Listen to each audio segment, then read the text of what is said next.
fantasy ads of the week. We'll get to that early here. And for me, I'm gonna go with I got two. First is gonna be Ryan McLeod of the Buffalo Sabres. No Josh Norris and no Kulich means he's the second line center for the time being.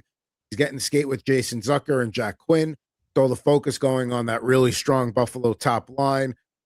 Josh Doan, who just got a contract extension, Tage Thompson and Alex Tuck. It opens up some opportunities for that second line. Recently had a 5-game point streak, 9 games in his last 10. Plays on the second power play and penalty kill units, and also provides a secondary source of faceoffs. So that is one guy I'd like to throw out there right at it. That's a pretty good one. That's a good way to start. I mean, with the Buffalo, 16-3-1, you may as in their last 20, you may as well ride the wave while you can.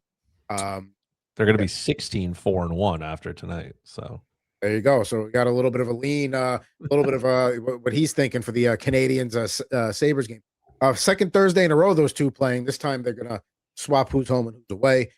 Bonus one I want to throw out there as he returns to the lineup tonight, Mason Marchment. He had 5 goals and 2 assists in 7 games with the Blue Jackets prior to being out after he was sent there from Seattle. He's on the top line with Adam Fantilli and Kirill Marchenko. He's on the top power play unit. That's a complete top line now. So Marchment, that's a guy, in deeper leagues, I went out and got him back because I knew I won. At left wing, it's a thin position.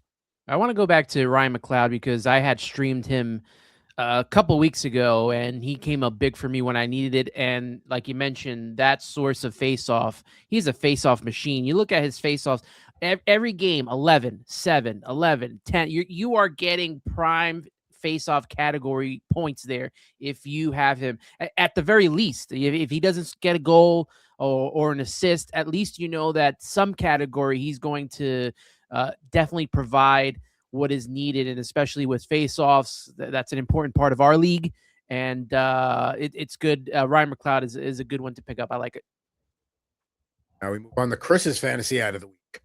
Yes, listen, like the Minnesota Wild's offense, my fantasy teams are falling apart. The injury bug is starting to make its way to my team, and I don't know. Listen, I don't know if I'm going to survive it. It's one of those things where you might just go down with the ship. But if somebody can keep you on the ship, his name is Vladimir Tarasenko.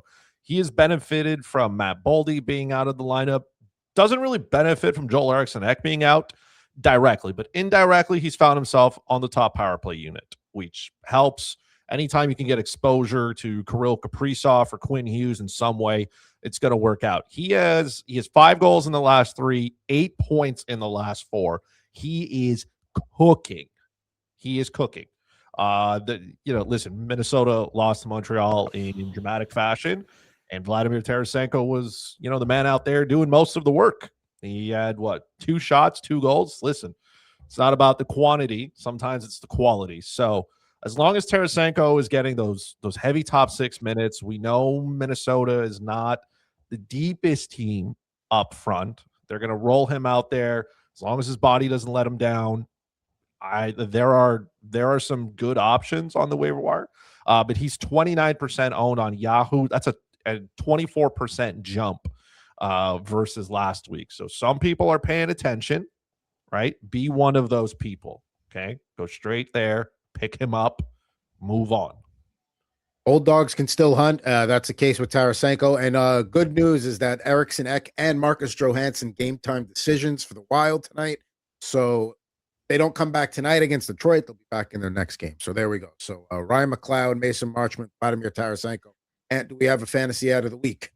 We do. I am going to go with Matt Zuccarello. He's got 4 assists over the last 3 games. He's got a goal as well. A big thing for me, though, is he got 3 power play points, which helps out desperately since they're hard to get. They're not easy to get in this league. He's in the top line with Ryan Hartman and Kirill Kaprizov.